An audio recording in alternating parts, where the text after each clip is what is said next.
ओम शांति। 12 मार्च 2023 की आज की अव्यक्त मुरली। टाइटल: ब्राह्मण जन्म का आदि वरदान, स्नेह की शक्ति। आज चारों ओर के सर्व बच्चों की स्नेह भरी स्मृतियाँ समर्थ बाप दादा के पास स्नेह के सागर समान पहुँच गईं। हर एक बच्चे के दिल में दिलाराम समाया हुआ है और दिलाराम के दिल में सर्व स्नेही बच्चे समाये हुए हैं। स्नेह बहुत बड़ी शक्ति है। स्नेह की शक्ति मेहनत को सहज कर देती है। जहाँ मोहब्बत है वहाँ मेहनत नहीं होती। मेहनत मनोरंजन बन जाती है, खेल लगता है। बाप दादा बोले, स्नेह की शक्ति देह और देह की दुनिया सेकंड में भुला देती है। स्नेह में जो भुलाना चाहे वह भुला सकते हैं, जो याद करना चाहे उसमें समा जाते हैं। स्नेह की शक्ति सहज समर्पण करा देती है। स्नेह की शक्ति बाप समान बना देती है। स्नेह सदा हर समय परमात्मा साथ का अनुभव कराता है। स्नेह सदा अपने ऊपर बाप की दुआओं का हाथ छत्र छाया समान अनुभव कराता है। स्नेह असंभव को संभव इतना सहज कर देता जैसे कार्य हुआ ही पड़ा है। स्नेह निष्फल हर समय निश्चिंत अनुभव कराता है। स्नेह हर कर्म में निश्चित विजयी स्थिति का अनुभव कराता है। ऐसे स्नेह की शक्ति अनुभव करते हो ना। बाप दादा जानते हैं कि अनेक जन्म अनेक प्रकार की मेहनत कर थकी हुई आत्माएं हैं। भिन्न भिन्न बंधनों में बंधी हुई आत्माएं होने के कारण मेहनत करती रही हैं। इसलिए बाप दादा मेहनत से मुक्त होने के लिए सहज विधि स्नेह की शक्ति सभी बच्चों को वरदान में देते हैं। अपने ब्राह्मण जीवन में आदि समय को याद करो तो जन्मते ही सभी को स्नेह की शक्ति ने ही नया जीवन दिया। स्नेह की अनुभूति के लिए मेहनत की, मेहनत करनी पड़ी, सहज अनुभव किया ना, तो ये आदि जन्म की अनुभूति ही वरदान है। प्यार प्यार में ही खो गए। सदा इस स्नेह के वरदान को स्मृति में रखो। मेहनत के समय इस वरदान द्वारा मेहनत को परिवर्तन कर सकते हो।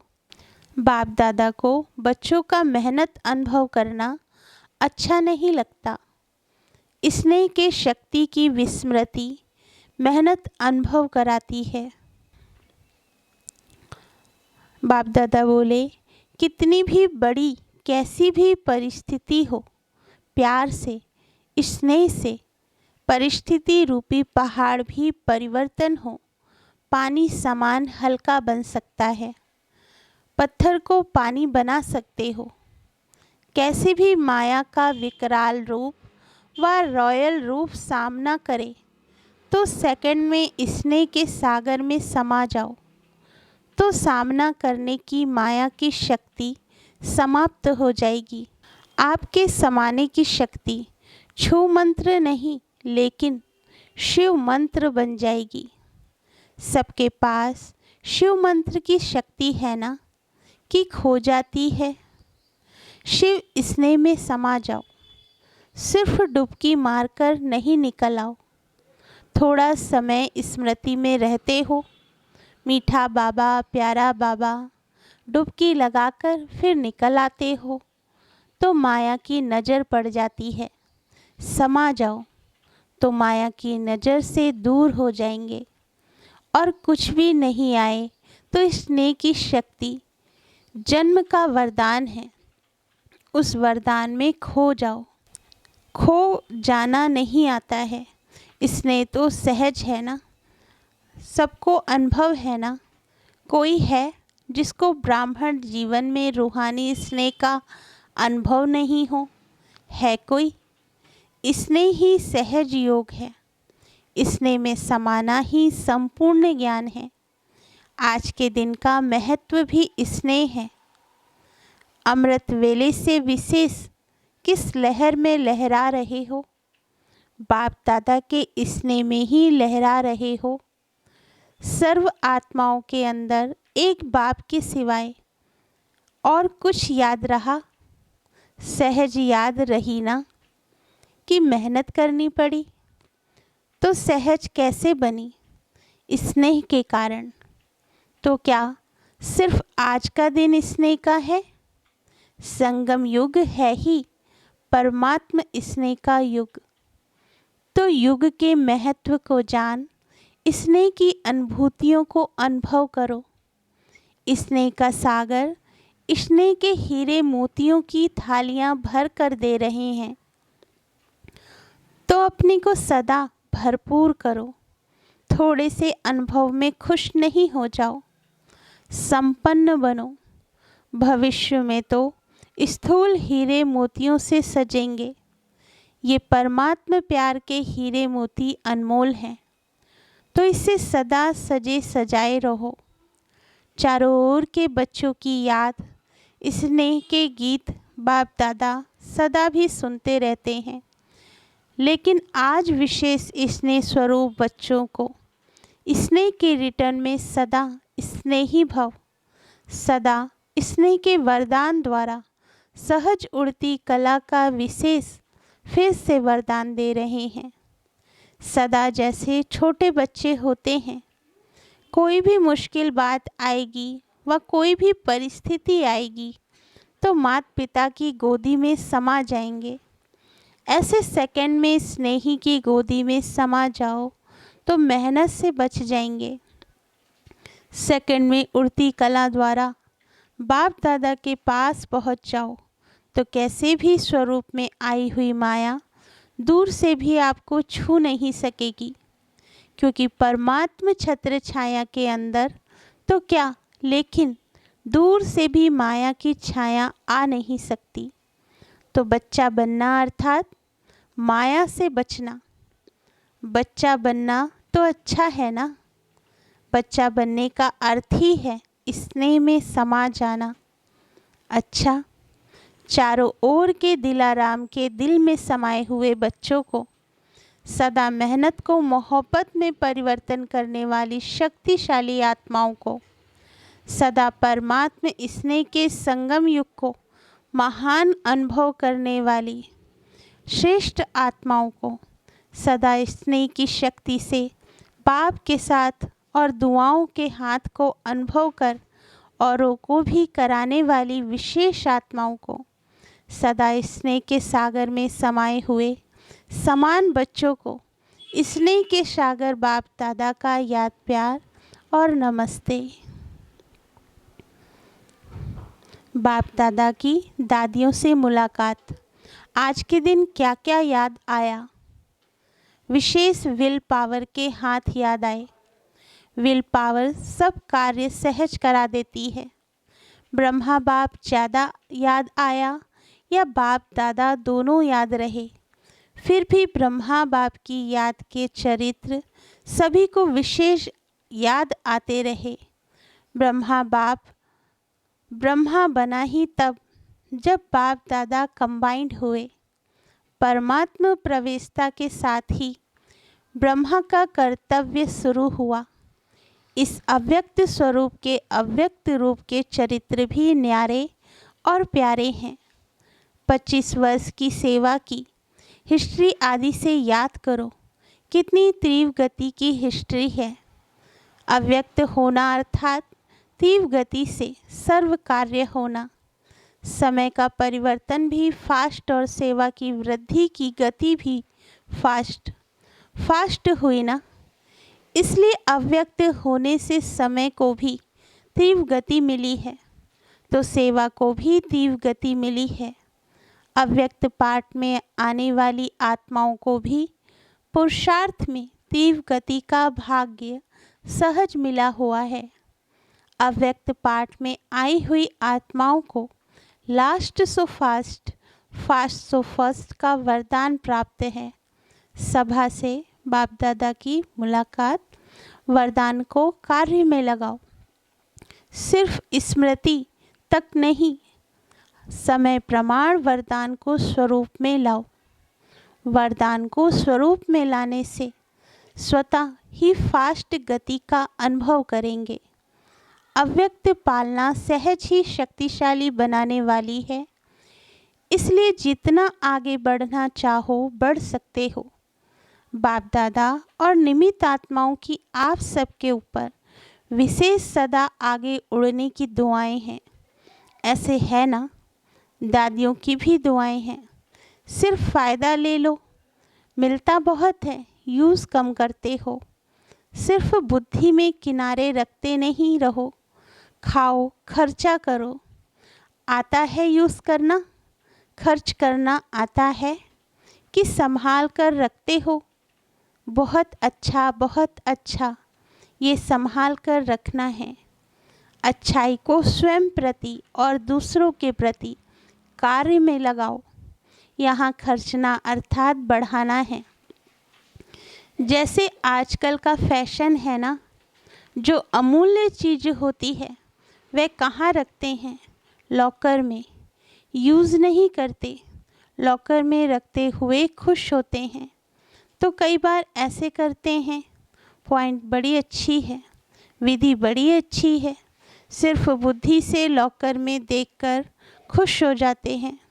तो आप सभी लॉकर में रखते हो या यूज़ करते हो? अच्छा। बाप दादा बोले, पांडव सेना का क्या हाल है? अच्छा है। सिर्फ अच्छा अच्छा कहने वाले तो नहीं है ना। ऐसी सेना तैयार हो जो सेकंड में जो ऑर्डर मिले कर ले। ऐसे तैयार हैं। शक्ति सेना तैयार हैं। शक्तियों की सेवा अपनी है, पांडवों की सेवा अपनी है। पांडवों के सहयोग के बिना भी शक्तियाँ नहीं चल सकती। शक्तियों के सहयोग के बिना भी पांडव नहीं चल सकते। दादी जी ने मैक्सिको की कॉन्फ्रेंस का समाचार बाप दादा को सुनाया। अच्छा है, साइंस वाले तो काम में लगे ही हैं। प्रयोग करने में साइंस वाले होशियार होते हैं ना। तो एक भी अच्छी तरह से योगी और प्रयोगी बन गया तो बड़े से बड़े माइक का काम करेगा। लॉस एंजलिस में भूकंप आया है। ये समय के तीव्र गति की निशानियाँ समय प्रति समय प्रकृति दिखा रही है। अच्छा। अव्यक्त बाप दादा की पर्सनल मुलाकात। फल की इच्छा छोड़ रहम दिल बन, शुभ भावना का बीज डालते चलो। बाप दादा द्वारा सर्व बच्चों को इस संगम युग पर विशेष कौन सा खजाना मिला हुआ है? खजाने तो बहुत हैं, लेकिन विशेष खजाना खुशी का खजाना है। तो खुशी का खजाना कितना श्रेष्ठ मिला है। तो यह सदा साथ रहता है या कभी किनारे भी हो जाता है। जब अनगिनत मिलता है तो हर समय खजाने को कार्य में लगाना चाहिए ना। लोग किनारे इसलिए रखते हैं कि आईवेल में काम में आएगा, लेकिन आपके पास तो अथाह है। इस जन्म की तो बात छोड़ो, लेकिन अनेक जन्म यह खुशी का खजाना साथ रहेगा। अनगिनत है तो यूज़ करो ना। बाप दादा ने पहले भी सुनाया है कि प्राण चले जाएं लेकिन खुशी नहीं जाए।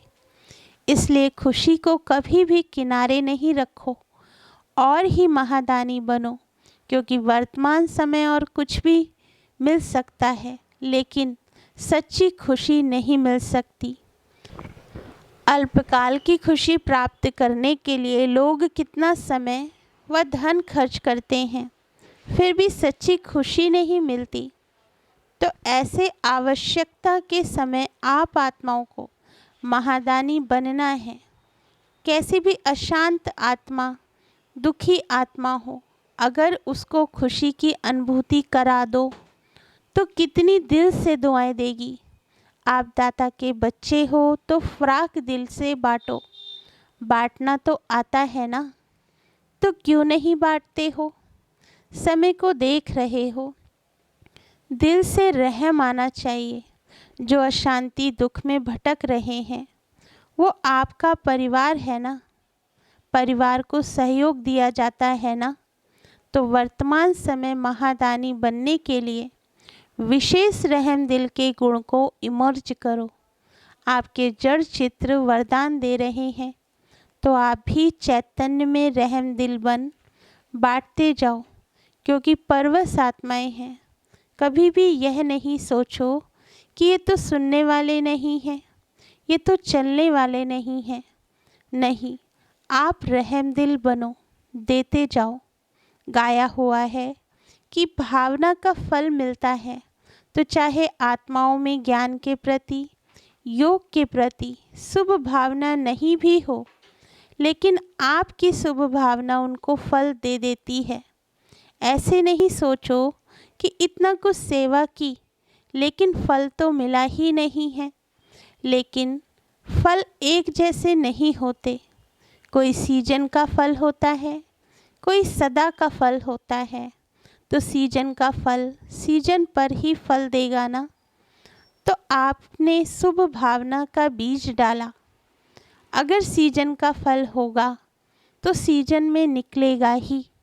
वैसे भी देखो, जो खेती का काम करते हैं, तो जो सीजन पर चीज़ निकलने वाली होती है, तो ये नहीं सोचते हैं कि 6 मास के बाद ये निकलेगा, इसलिए बीज डालो ही नहीं। तो आप भी बीज डालते चलो। समय पर सर्व आत्माओं को जगना ही है। आपकी रहम भावना, शुभ भावना फल अवश्य देगी। अगर कोई अपोजिशन भी करता है तो भी आपको अपने रहम की भावना छोड़नी नहीं है। और ही सोचो कि ये अपोजिशन या इंसल्ट, गालियाँ, ये खाद का काम करेंगी, तो खाद पड़ने से अच्छा फल निकलेगा। जितनी गालियाँ देंगे उतना आपके गुण गाएंगे। इसलिए हर आत्मा को दाता बन देते जाओ। बाप दादा बोले, अच्छा माने तो दे नहीं, ये तो लेवता हो गए। लेने की इच्छा नहीं रखो कि वो अच्छा बोले, अच्छा माने तो दें नहीं। इसको कहा जाता है दाता के बच्चे मास्टर दाता। चाहे वृत्ति द्वारा, चाहे वाइब्रेशन द्वारा, चाहे वाणी द्वारा देते जाओ। इतने भरपूर हो ना, सब खजाने हैं। डबल विदेशियों को देख बाप दादा डबल खुश होते हैं। क्यों? डबल पुरुषार्थ करते हैं। एक तो अपना रीति रस्म परिवर्तन करने का भी पुरुषार्थ करते हैं। बाप दादा देखते हैं कि उमंग उत्साह मेजॉरिटी में अच्छा है। अगर कभी उमंग उत्साह बीच बीच में नीचे ऊपर होता है, तो आज विधि सुनाई कि समा जाओ, स्नेह की गोदी में छिप जाओ, फिर माया आएगी ही नहीं। ये तो सहज है ना। बीज रूप होने में मेहनत है, इसमें मेहनत नहीं है। और कुछ भी नहीं आए, लेकिन स्नेह में समाना तो आता है कि ये मुश्किल है। नहीं तो ये करो। अभी मुश्किल शब्द नहीं बोलना। नीचे आते हो तो छोटी सी चीज़ बड़ी लगती है, ऊपर चले जाओ तो बड़ी चीज़ भी छोटी लगेगी। फरिश्ते हो या साधारण मानव हो, फरिश्ता कहाँ रहता है? ऊपर रहता है या नीचे? ऊपर। तो नीचे क्यों ठहरते हो? अच्छा लगता है? कभी कभी दिल होती है नीचे आने की। नहीं, फिर क्यों आते हो? बाप का साथ छोड़ते हो तब नीचे आते हो। बाप दादा बोले, तो डबल विदेशियों को डबल पुरुषार्थ का प्रत्यक्ष फल डबल चांस है। इसका फ़ायदा लो। इस वर्ष में क्या करेंगे? डबल सर्विस महादानी वरदानी बनेंगे, या खुद बाप के आगे कहेंगे शक्ति दे दो, औरों को भी शक्तियाँ दो। अच्छा है, हिम्मत रखने में नंबर ले लिया। अभी फास्ट पुरुषार्थ कर आगे उड़ते चलो। वरदान, खुशी के खजाने से संपन्न बन, सदा खुश रहने और खुशी का दान देने वाले महादानी भव। वरदान का सार है, संगम युग पर बाप दादा ने सबसे बड़ा खजाना खुशी का दिया है। रोज अमृत पहले खुशी की एक पॉइंट सोचो और सारा दिन उसी खुशी में रहो। ऐसे खुशी में रहते दूसरों को भी खुशी का दान देते रहो। यही सबसे बड़े से बड़ा महादान है, क्योंकि दुनिया में अनेक साधन होते हुए भी अंदर की सच्ची अविनाशी खुशी नहीं है। आपके पास खुशियों का भंडार है तो दान देते रहो, यही सबसे बड़ी सौगात है। स्लोगन, महान आत्माओं का परम कर्तव्य है उपकार, दया और क्षमा। अच्छा, ओम शांति। मीठिया बाबा।